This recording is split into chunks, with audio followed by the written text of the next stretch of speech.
Welcome back to the Y.E.S. Functional Longevity Podcast. We give you insight on how to get fit, feel younger, and live better.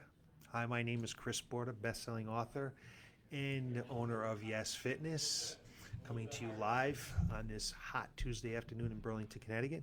I want to thank you for taking time to listen to what I have to say.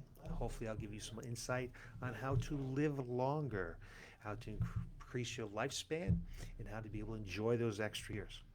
First, we don't have any particular housekeeping today, but I would like to say I hope everyone enjoyed their 4th of July weekend. Weather wasn't great, but it was still an opportunity now that the COVID restrictions have been eased to get together with family and friends that we have not been able to do for quite some time now.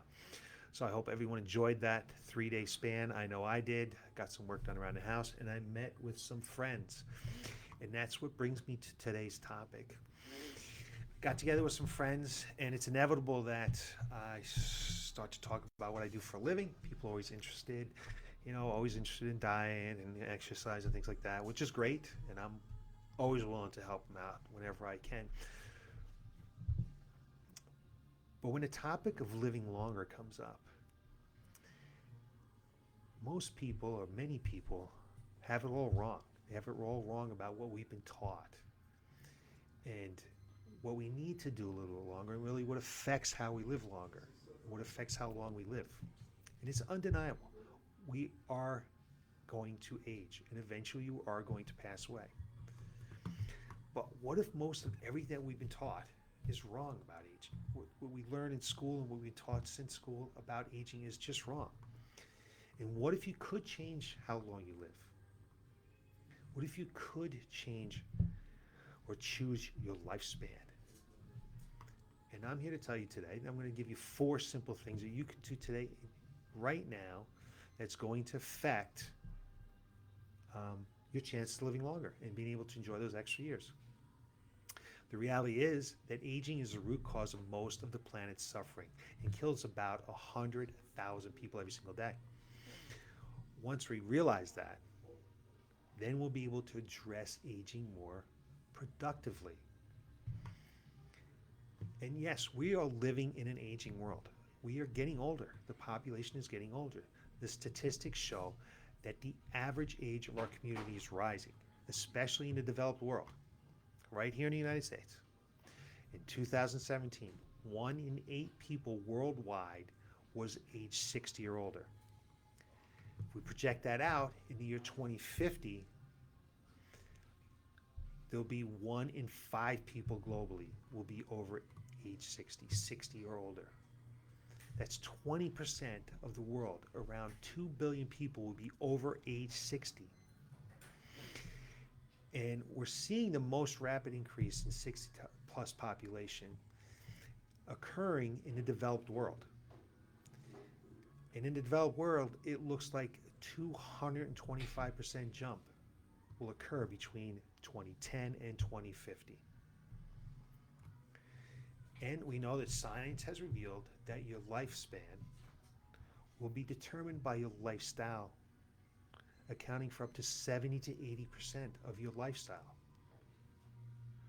In genetics, which what most people think determine how long we live, is only about 20 to 30% of how long we live. 70 to 80% is your lifestyle. So an individual's lifespan is linked to lifestyle factors more than genetics.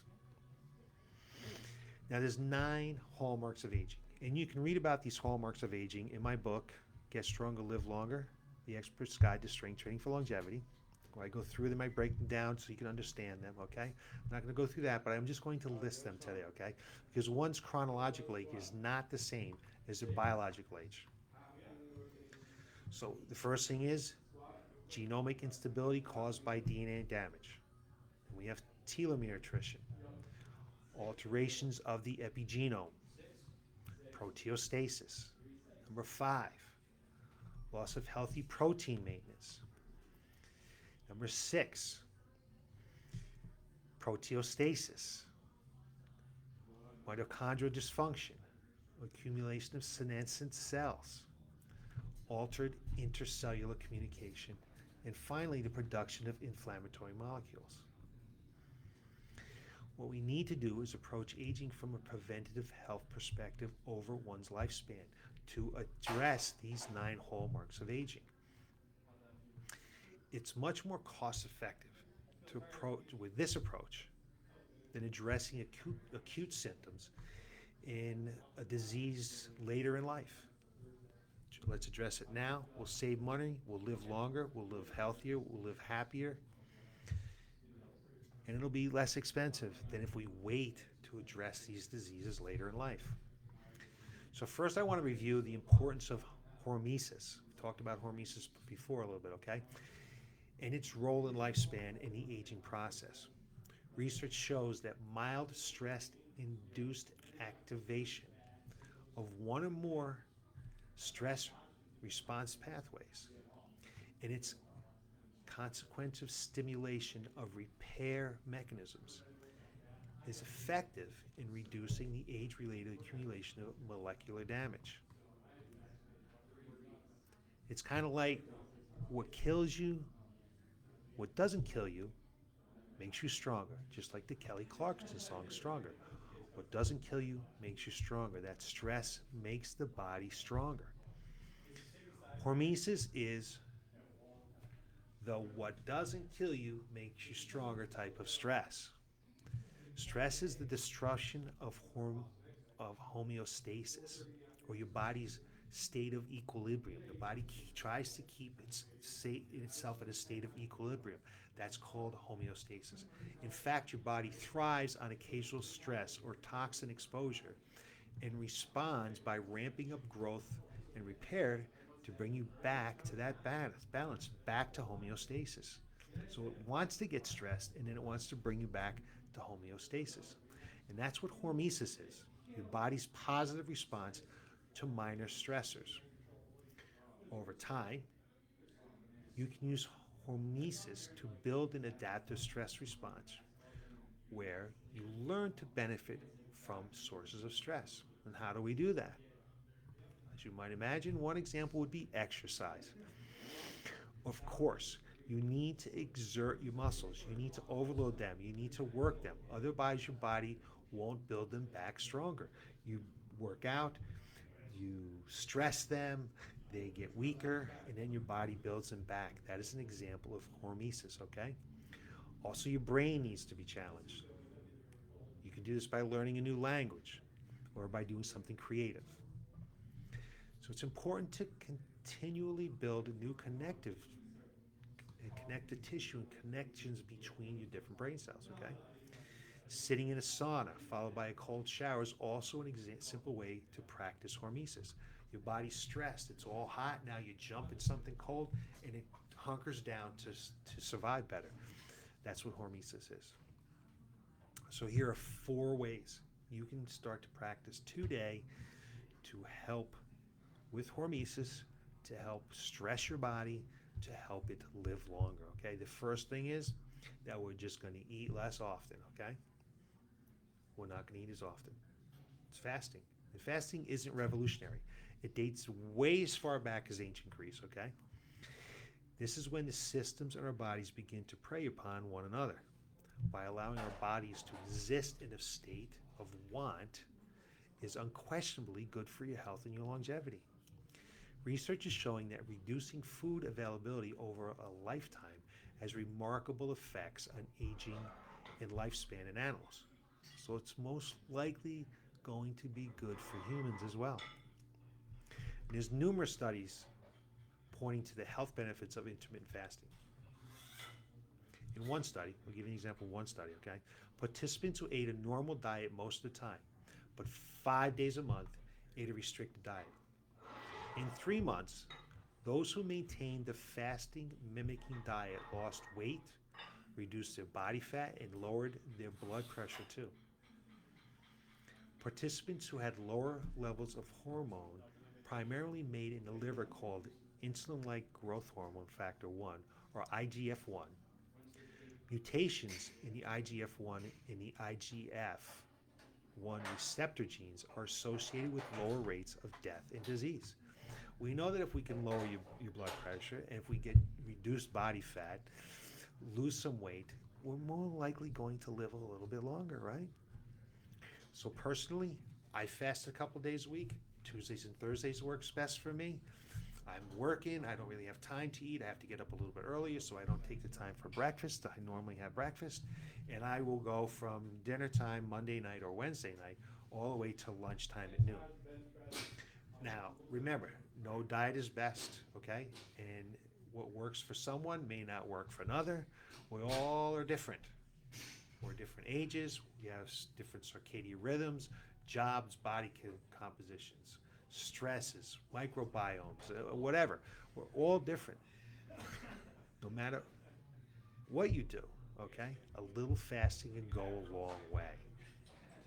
So think about how you can live that, put that into your lifestyle that makes sense for you and that you can be successful. Number two is eat stressed plants for better aging. So we know diet always comes up about, you know, exercise, nutrition, living longer, losing weight, and things like that. So we're talking about longevity here, okay? And certainly we don't want to be eating a whole bunch of red meat. Maybe not even a whole lot of animal protein. I'm a firm believer in the Mediterranean diet. I think we should eat fruits, vegetables, seeds.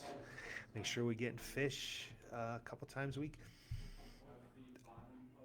Certainly looks like people who are on a vegan diet live a little bit longer, but I got a feeling that's more because of the rest of their lifestyle changes. But as far as eating stressed plants, this is better for aging when we're talking about nutrition. Even eating certain plants will make a difference. Health promoting molecules are produced in abundance by stressed plants. For example, we get resveratrol from grapes, or aspirin from willow bark, and metformin from lilacs. It's right here in the natural state. This may be evidence of xenohormesis, the idea that plants respond to stress by producing chemicals that tell their cells to hunker down and survive and get better. Xenohormesis, just like hormesis for the body, xenohormesis for plants.